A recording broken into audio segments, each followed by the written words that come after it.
All right, we're about to jump into a world that, well, it doesn't really play by any rules you'd recognize. It's this place that's just filled with these random creatures. We're talking everything from pocket-sized dragons to giraffes the size of a house cat. And they're all grappling with some of the biggest questions you can possibly imagine. This is way more than just a weird story. It's really an exploration of consciousness itself. And boom, we're thrown right into the middle of all the confusion. This line here from a creature named Blue just sets the tone perfectly. See, it's not just about being lost in some strange place. It's about being lost in reality where the fundamental rules, like why two things share the same color, just don't add up anymore. I mean, what a perfect way to kick off the whole existential mystery we're about to get into. So here's the thing about this world. It's not really about finding the answers. The whole point is to explore the questions themselves. We're going to see how all these different beings deal with their bizarre new situations, from their bodies changing size to questioning the very reason they even exist. Just try to imagine this place through their eyes for a second. The plants are described as angular, almost like they're made of plastic. The weather is completely nuts with these little microclimates that just defy physics. Everything, the whole vibe is just off. It's this totally disorienting, illogical place that basically forces everyone in it to question everything they thought they knew. And that, of course, brings us to the first, most in-your-face problem that a lot of these creatures have to deal with. A sudden, super dramatic and, yeah, completely unwelcome change in their size. No, I'm serious. Really think about that.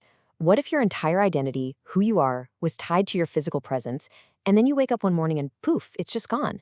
This isn't just about a physical change. It's a full-on identity crisis. And this quote from the giraffe? Man, it just hits the nail on the head. Here's a creature whose entire deal is being tall, and now he's shrunk down to the size of a common house cat. It's like his entire identity, the one thing that made him him, has been completely stripped away. It just feels so deeply, fundamentally unfair. But what's really fascinating is how differently everyone reacts. You've got the dragon, who is absolutely furious that his whole fearsome reputation is ruined now that he's pocket-sized. And then you have the dapper pupper, who's just like, this works for me. He sees it as the perfect excuse to just chill out and do as little as possible. It just goes to show you that this whole problem of scale is completely subjective. It's all about your perspective. Okay, so once they kind of get over the whole I'm suddenly tiny shock, something way bigger starts to creep in. We're moving past the physical stuff now and into the metaphysical, the big search for purpose in a world that honestly seems to have none at all. And wow, this line from the fighting golem, it just gets right to the core of it all. This creature was made to be powerful, to be a fighter. But in this new place, that strength feels totally pointless. It's not just about being small. It's about feeling like your entire purpose for existing has just been deleted. Okay, the rooster's logic here is just, it's brilliant. Let's walk through this. Step 1, I seem to be lost. Okay, simple enough. But then, step 2, but I'm not sure where I needed to be in the first place. Which leads to this amazing thought in step 3. So, am I even really lost? It's this incredible paradox. How can you be lost if you never had a destination?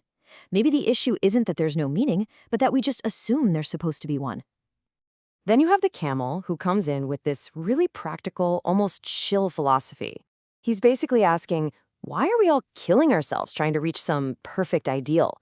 Why chase a version of better that you might barely even notice, especially when, everything in the universe tends to fall apart anyway?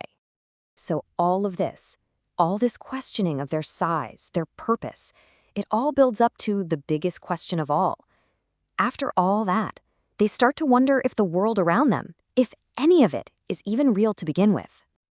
The fox is kind of like the Sherlock Holmes of the group, right? He's the one pointing out all the little inconsistencies. The world feels both analog and yet digital, organic, but also artificial. It's like a video game that's a little bit glitchy. It doesn't follow any consistent rules, which makes him think this whole thing has to be a dream or some kind of simulation. And this really gets at a huge philosophical idea, subjective reality. The concept is that reality isn't some fixed thing out there. Instead, it's all filtered through our own brains, our own experiences, and our own memories.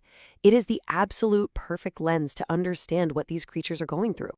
Nessie is the perfect example of this in action. This creature gets called a legend so many times that the story itself starts to feel more real than its own physical body. What other people say about it, this idea of it being a legend, starts to completely overwrite its own sense of self. It's wild to see subjective reality play out like that. All right, so we've seen them struggle with their size, with their purpose, with reality itself. Let's start to pull all these threads together. What's the one thing that actually unifies all these very different creatures and their very personal crises? I mean, think about it. You've got a dragon, a giraffe, a golem. They couldn't be more different. They're all lost in their own unique way. But there's this one powerful thing that connects every single one of them, and that is the shared experience of questioning their own existence. You can almost hear it, right? It's like a chorus of questions echoing across this entire world. Where is this? What is the point of me? Are you even real? It's all the same deep, fundamental confusion, just coming from dozens of different voices.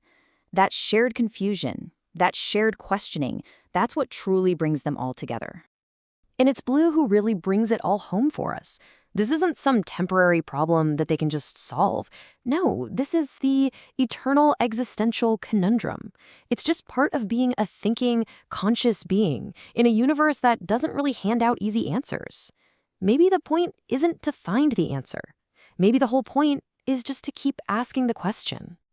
And that's what I want to leave you with. These random creatures, their world seems bizarre, illogical, totally alien.